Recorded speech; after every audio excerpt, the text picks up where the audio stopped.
WEDucation. My name is Donna Kim, and I am the owner of The Perfect Details.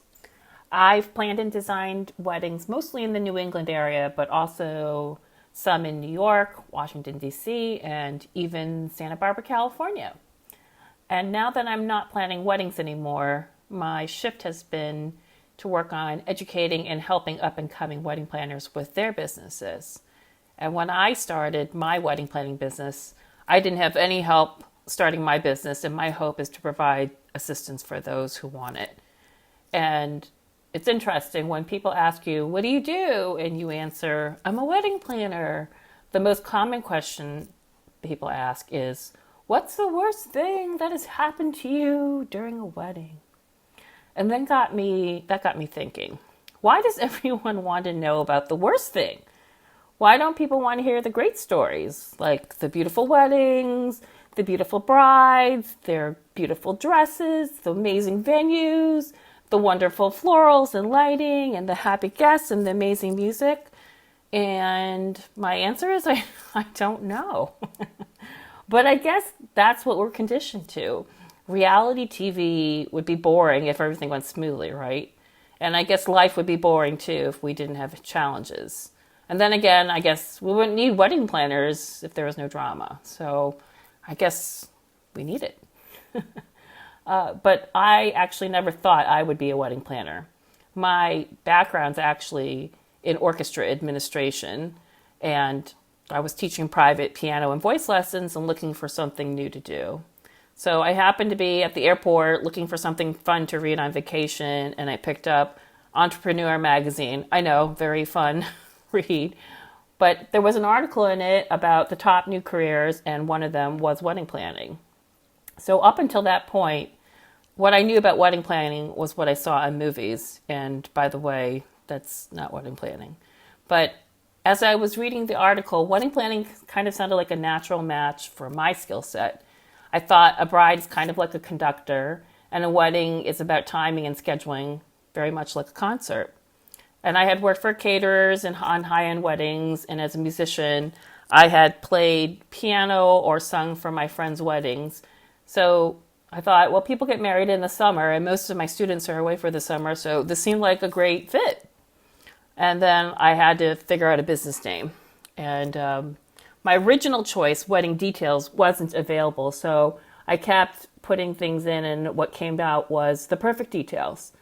And I actually ended up liking it because I was a graphic designer. And I thought, well, this is good. It doesn't hem me into just specifically doing weddings. If I felt like doing more things, the name, The Perfect Details, kind of encapsulated a lot of things. So availability as a URL, and we were off and running. And because I was a graphic designer, I designed all my own stationery, my website, my own magazine ads, which are almost irrelevant now. But it's still a tool that I have, and it's a tool that I ended up using for other things, which I'll talk about in another podcast. But as I had started my business, I still had my day job. So I had to hustle a lot at night and on the weekends. I had to go to networking meetings. I had to do all the grunge work myself. But within a few months, I actually had my first client. And after about a year, I got laid off, unfortunately. There were major budget cuts in my day job, but then the timing actually was perfect. And I was consistently booking 1 to 2 weddings a month, teaching, and things were kind of going pretty well. But, you know, it got me to thinking that everyone has a different way of starting their own business. And one of the big reasons that people start their own business is because they can create their own schedule. You can be your own boss. You can work from home or wherever you want. But on the other side, you are in charge of everything in the beginning. And still, I'm still in charge of all the sales, all the marketing, the design, the emails, the phone calls. There's no secretary to do that. That's something that I have to do. At certain points in my wedding planning career, I definitely had help helping me out, which was invaluable. But at the core, everything was me, and I had to make all those decisions. I had to pay all the bills. I had to take responsibility for everything, and There wasn't anyone that I could pass the buck to if something went wrong. I had to take responsibility for that. And that's fine. That's what I do. But, after all these weddings, when I decided to stop planning weddings, which is a story for another podcast, I was thinking, well, what's next? I have all this information, I have all this experience, and it seems sad that I can't do anything with it. So I decided I wanted to help up and coming wedding planners start their business, and that was something I wished I had. So I created this webinar, this online seminar, Introduction to Wedding Planning, which was similar to what I attended when I first was interested in wedding planning, but this is different because you can do it in the comfort of your own home. And that webinar is available 24/7 on my website, The Perfect Details, and it's something you can listen to in the comfort of your own home. But I'm also working on creating some online courses other than the intro, like doing your own wedding invitations and how to create your own wedding day schedule. So these things are in the works, and I'm also working on some wedding planner training, so stay tuned for details on that.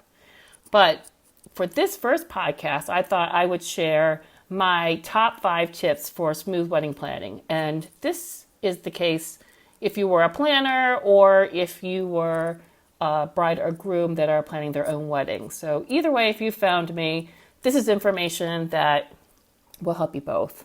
So I think the first thing that I would say is that if you are going to book a planner, book the planner before the venue. I can't tell you how many times I have people that have booked the venue, signed a contract, and the venue typically would be the biggest part of the budget, up to 50% for some people, because it would include their food and beverage, and they would have issues because they would have signed a contract and there's nothing as a planner that I could do to get them out of it. So, but if you book the planner before, the planner can help you find venues based on what you need.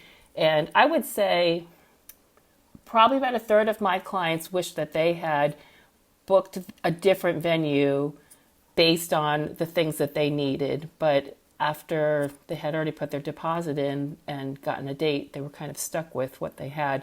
So this was really something that I saw as a continual pattern, that is, if people booked the planner first and then booked the venue, things moved a lot smoother. I can't tell you how many times I had trouble with people who booked things prior to booking me and then tried to get me to undo it. And I'm not a magician, I'm a wedding planner. So I wasn't able to do those things, and I had to explain that to them. And, sometimes it came with a lot of, oh, sure, I totally understand.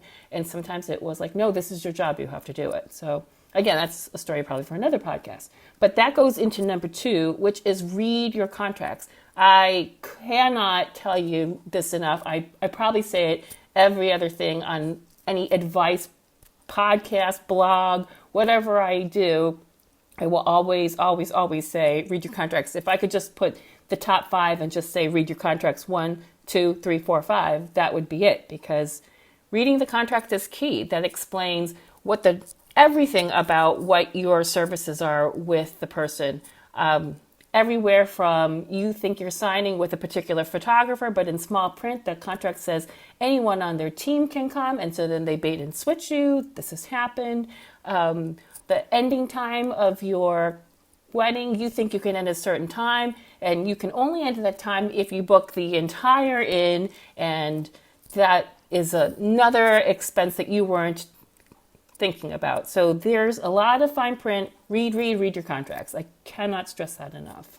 And then number 3 is use the technology to help you right now. I mean, I don't know how I would do a wedding right now without an Excel spreadsheet. And this is something that you can use to track your wedding guests, track the meals, track your wedding budget. You can have one spreadsheet and just create tabs for everything. All the songs that you want at your wedding, ceremony, everything can be tracked on some form of digital spreadsheet, and it will add and subtract things for you as long as you have your formulas in there correctly. So use technology. It's your friend for sure.